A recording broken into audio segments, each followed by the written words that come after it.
Yo he peleado con cocodrilos, me he balanceado sobre un hilo, cargando más de 500. Hola, bueno, pues en este documental os vamos a hablar un poco de las revueltas sociales y de las distintas cosas que pasaron respecto a la sociedad de la época, desde la Primera República hasta 1950. Os vamos a dar distintas definiciones como la huelga, el sindicalismo, las revueltas sociales un poco también, y os vamos a mencionar distintas cosas que pasaron en la España de aquella época. Bueno, espero que os sea un poquito más ameno, que está rajando en mitad de la clase, y bueno, que disfrutéis del documental. En la estructura de la sociedad del siglo XIX estaba lo sustancial, conformada por 4 grupos. En primer lugar, la nobleza y el clero, que incluía prácticamente el conjunto de grandes propietarios de tierras y representaba un porcentaje muy reducido de la población. Los nobles suponían alrededor del 0,9% de la población de Sevilla y en torno al 0,4% de la población de Jaén, Granada o Córdoba. Los ingresos que obtenían de sus tierras eran destinados por parte de la Iglesia a la construcción de edificaciones religiosas, a aumentar su patrimonio rústico y riqueza artística, y por parte de la nobleza a comprar más tierras y a mantener su agradable y reducido nivel de vida. Cuando la nobleza se dedicaba a los negocios, se podía decir que era un comportamiento burgués.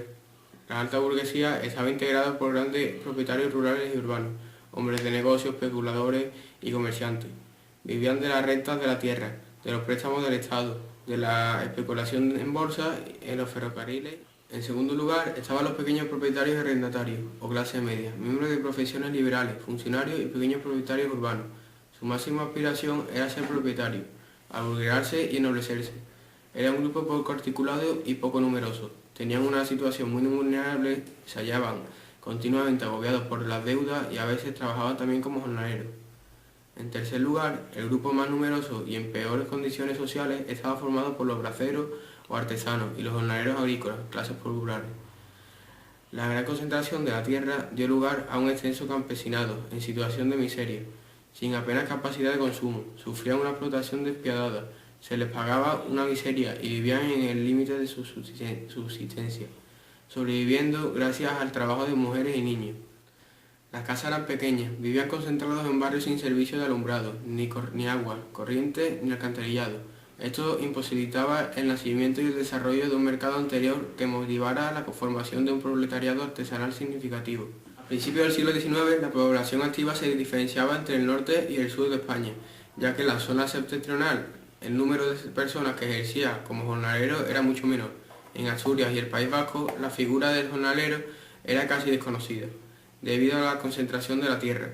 En Andalucía, las explotaciones agrarias mostraban un gran tamaño medio y la mayor parte de la población se dedicaba al trabajo de campo. En torno a los obreros de las empresas y a los jornaleros agrarios se sucedieron revueltas que afectaron en el desarrollo de las mismas clases sociales y que dieron base a la formación del movimiento obrero. Cuando he cruzado 100 laberintos y nunca me confundo, respiro dentro y fuera del agua como las focas, soy a prueba de fuego, agarro balas con la boca. ¿Me puedes definir movimiento sindical? Es la parte del movimiento obrero que no tiene entre sus objetivos la representación política, sino la laboral de los trabajadores. ¿Y cuál es la forma de organizarse del movimiento sindical? Mediante sindicatos, que son asociaciones integradas por los trabajadores en defensa y profesiones con su actividad laboral. Los tipos que hay son los gremios, empresas, industrias, patrones y trabajadores independientes. Las primeras asociaciones obreras se remontan al siglo XIX. En 1821 en Alcoy hubo una quema de telares y en Barcelona incendiaron la primera fábrica a vapor. Los trabajadores pronto se dieron cuenta que el problema no yacía en las máquinas, sino en el reparto de los beneficios. Y la mejor forma que tenían para remediar ese problema fue realizar una parada de la producción, es decir, una huelga. En Barcelona, en 1834, ya se organizó la primera asociación obrera de tejedores.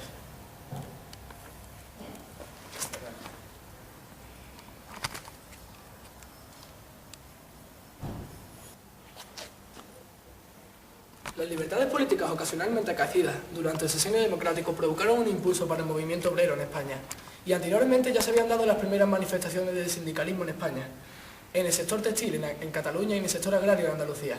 En 1864 se creó en Londres la Asociación Internacional de Trabajadores, donde convivieron los seguidores de las ideas progresistas de Carlos Marx y Mijaíl Bakunin. Por otro lado, sucedieron ya muchas protestas por parte del proletariado contra la agresión de los patronos de las empresas industriales. como la quema de la fábrica de algodón o la primera huelga general producida en 1855, que duró 9 días. Los distintos gobiernos de la época condenaron con gran represión estos movimientos y todos los intentos de asociación o movimientos en clandestinidad, ya que el movimiento sindical en esta época estaba ilegalizado. Pese a esto, había muchos movimientos en clandestinidad por parte de los trabajadores de las distintas empresas. En 1934 se produce la Revolución de Octubre, que tuvo gran resonancia en Asturias. En 1936 se produce en el gobierno un vacío de poder que conlleva a una revolución anarquista. Se ocuparon distintas fábricas y tierras agrarias. Esta situación de comunismo libertario provocó una mala imagen para los republicanos, que eran los que lideraban el gobierno en aquella época. El fin de la guerra civil supuso el desguace completo del movimiento sindical, perdiéndose así para siempre el anarquismo y conservándose el espíritu del sindicalismo hasta tiempos posteriores.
Vamos a ver, el sindicalismo es un movimiento que está muy relacionado con la primera revolución industrial.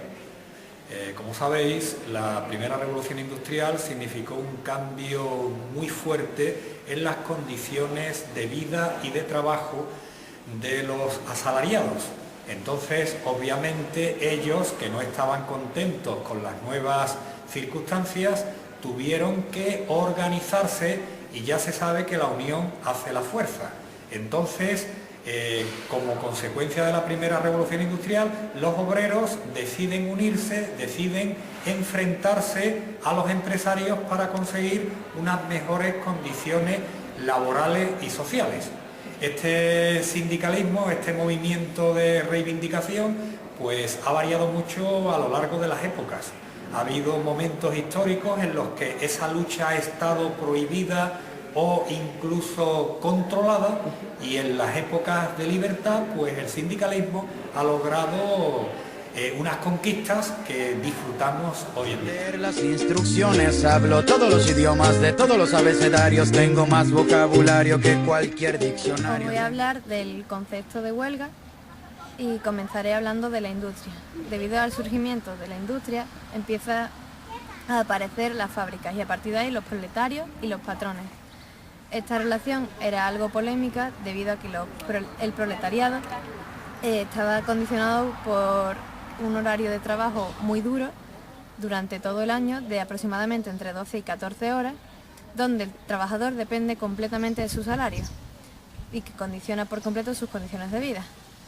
A partir de esta situación comienza el proletariado a manifestarse mediante protestas y huelgas para reivindicar estas condiciones.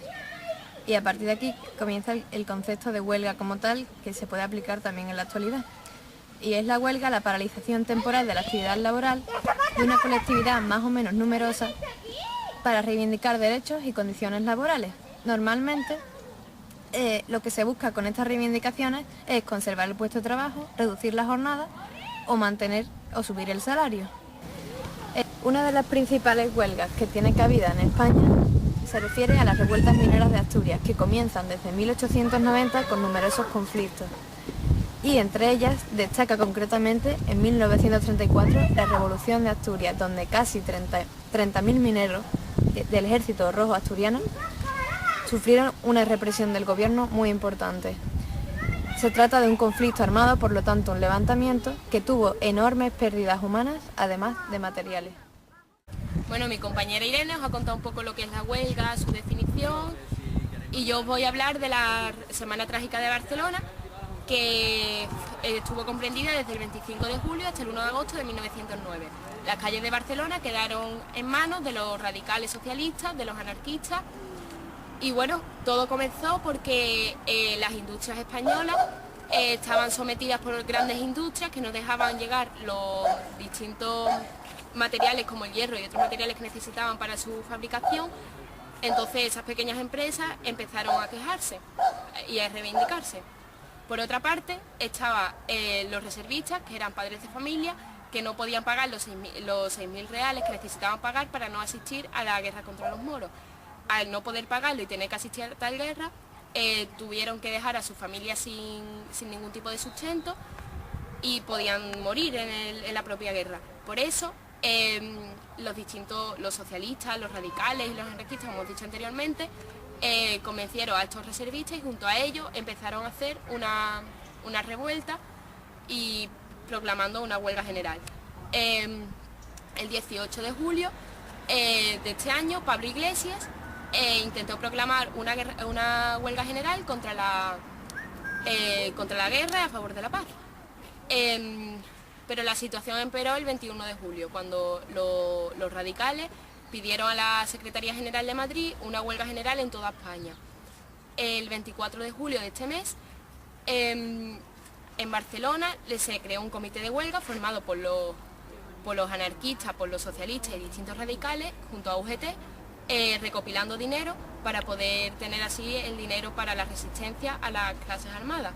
El 27 de julio de este año, esta revolución se dirigió en contra de la Iglesia Católica.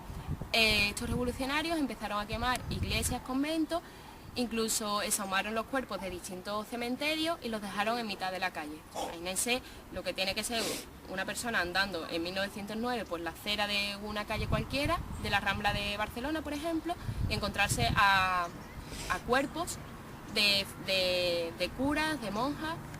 Entonces era una situación bastante dramática.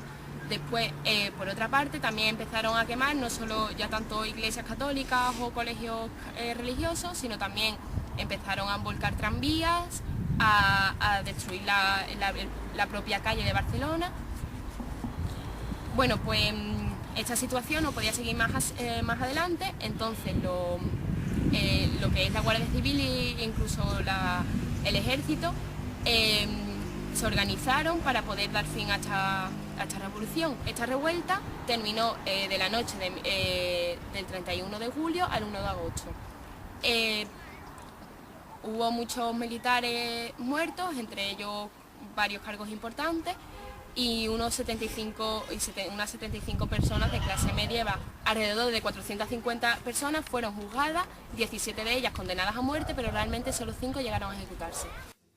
¿Por qué para mí la Semana Trágica constituye uno de los movimientos sociales o movilizaciones sociales, más que movimientos más importantes del siglo XX, ¿no? Bueno, pues en primer lugar porque salen a la luz toda una serie de tensiones que se venían acumulando desde finales del siglo XIX. La primera de ellas es el rechazo de una parte importante del país a lo que era el sistema político vigente. Un sistema político que era viciado, un sistema político liberal, pero que se basaba en el reparto del poder entre dos partidos. El Partido Conservador y el Partido Liberal se turnaban cada vez que había elecciones, cada 3 años, pues decidían ahora me toca gobernar a mí o ahora te toca gobernar a ti, ¿no?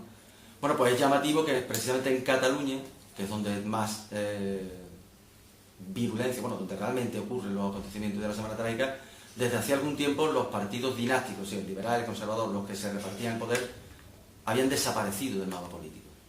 Cataluña es una región de España donde, además de un fuerte sentimiento nacionalista, hay una importante implicación de un movimiento obrero, una zona industrial, ¿no? Entonces, para mí el movimiento de la Semana Trágica tiene mucho que ver con el auge que el movimiento obrero tiene en España ya en aquellos años.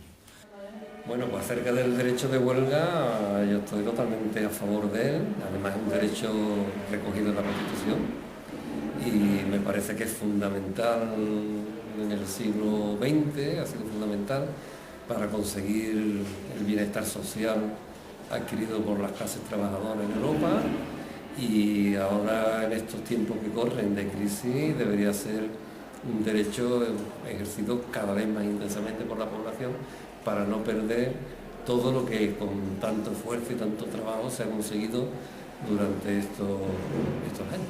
Que me parece buena forma, pero a la vez no opino que no se gana mucho con la huelga, pero no soy participante de ella ni mucho menos, porque me parece una forma de perder mi tiempo, el tiempo que podría estar invirtiendo en otras cosas, pero apoyo muchísimo a la gente que lo hace, pero yo no me voy a poner ahí en una huelga porque sé que no voy a conseguir nada.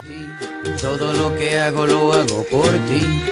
Es que tú me sacas lo mejor de mí. Soy todo lo que soy, porque tú eres todo lo que quiero por ti. Todo lo que hago lo hago por ti. Es que tú me sacas lo mejor de mí. Soy todo lo que soy, porque tú eres todo lo que quiero. Puedo brincar la cuerda con solo una...